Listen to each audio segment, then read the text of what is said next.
Hey everyone, and welcome to today's Explainer. So, today we're going to be deconstructing what is honestly one of the most fascinating phenomenon in modern sports, and that is Spain's incredible 2026 World Cup victory. But, we aren't just looking at the final whistle here. We're actually going to use the iceberg model. We'll start way up at the visible peak, the absolute glory of the tournament itself, and then we're going to dive deep beneath the surface to uncover the hidden foundations that make it all possible. Which really leads us to a massive, almost impossible-sounding question.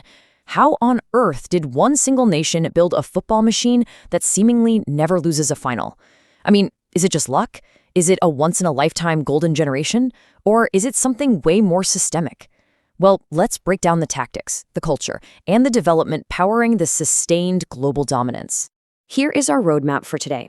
1. The 2026 World Cup triumph. 2. Beyond traditional tiki-taka. 3. Rodri, the silent commander. 4. The youth development machine. And 5. An era of absolute dominance. Okay, starting off with Section 1, the 2026 World Cup triumph, conquering Argentina. Right, so the stage was set. It was Spain taking on the defending champions Argentina. And Argentina was being led by a 39-year-old Lionel Messi, who was somehow playing perhaps the absolute best football of his entire life. It presented basically the ultimate tactical puzzle for any team. How do you stop Lionel Messi in a World Cup final? As Chelsea manager Emma Hayes brilliantly noted at the time, we literally saw a total clash of philosophies out there on the pitch. Think about it. On one side, you have Argentina, right? The emotional warriors of international football. They rely on this intense brotherhood, super aggressive press, and obviously the undeniable magic of their star. But then on the other side, you have Spain, a cold, press-resistant, collective machine. They don't rely on one single player. Instead, they rely on this deeply ingrained, shared understanding of space. And well, in the end, that collective machine secured a 1-0 extra-time victory. And here's the thing you have to understand. That victory wasn't just some lucky Sunday night in New York. 38. Spain actually carried a staggering 38-match unbeaten run into that final. They matched Italy's world record. To put that into perspective, that is an entire Premier League season without a single bad day at the office.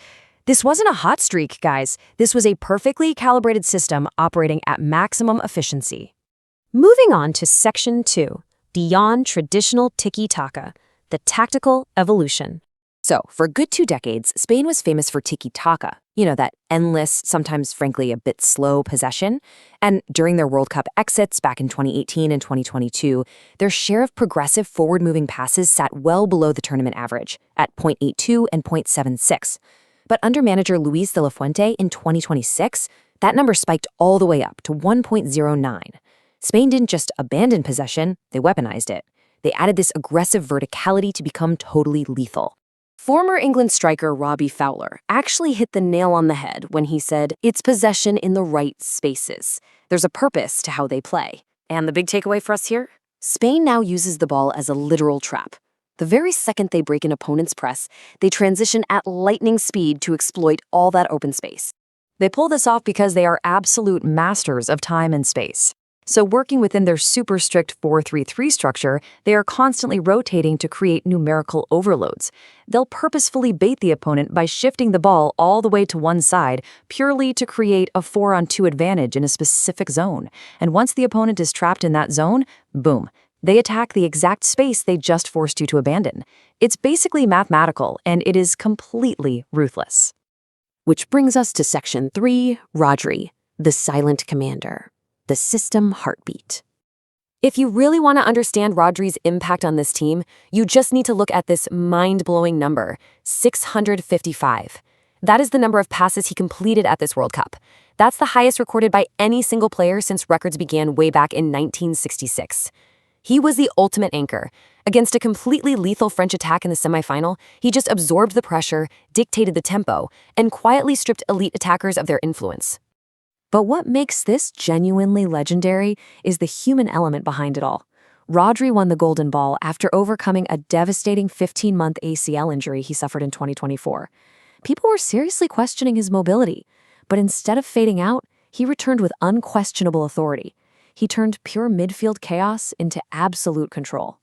All right, Section 4, the youth development machine, building champions.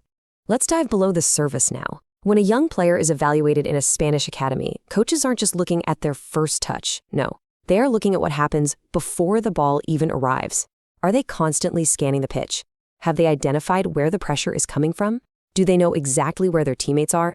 Spanish youth are taught to solve the puzzle in advance, because by playing faster in their minds, they need significantly less time when the ball actually reaches their feet. And this whole education is built on 4 very strict pillars: the playing model, development of values, talent development, and competitive performance. The really interesting thing here is that technique and tactics are never taught separately. Technique is just the tool, but game understanding is what tells them when to actually use it. And this is exactly why a 19-year-old absolute genius like Lamine Yamal can step onto a massive World Cup stage and know exactly how his individual brilliance fits perfectly into the collective structure. All of this builds into their ultimate secret weapon, which is continuity. And honestly, this systemic approach to problem solving and continuity, it's a total masterclass in building any successful organization, not just a football team. Look at manager Luis de la Fuente. He didn't just meet these players for the first time in 2024. He literally spent years managing them in the under-19 and under-21 squads. He was winning European titles with guys like Rodri back when they were teenagers. It creates this incredible, unbroken chain of trust and development from childhood straight to the World Cup final. Finally, Section 5, an era of absolute dominance, a systemic triumph. Seriously, let this number sink in for a second. 23. Across the absolute biggest international and European competitions, Spanish clubs and national teams have reached 23 consecutive international finals against foreign opposition. And they have won all 23. Every single time. Honestly, it defies mathematical probability. And the sheer scale of this dominance extends so deeply into club football as well. Get this, over the last 52 editions of the Champions League and Europa League, a staggering 67% of the finals, that's literally 2 out of every 3 finals, have featured a Spanish club or manager. Spanish tactical principles are quite literally shaping the entire continent's footballing landscape. And just to prove that this model completely transcends any single generation or gender, Spain just achieved a dual crown. With this 2026 victory, they officially became the first nation in history to simultaneously hold both the men's and women's FIFA World Cup titles. It just proves that the system itself is the true champion here.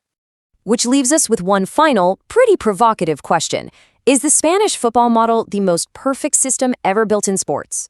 I mean, when you really look at all the evidence, the tactical evolution, the unshakable youth foundation, and a winning streak in finals that absolutely defies logic, it is incredibly hard to argue otherwise. Dynasties are not born from luck, folks. They are engineered. Thank you so much for joining me on this explainer. Keep learning, keep questioning, and I'll see you next time.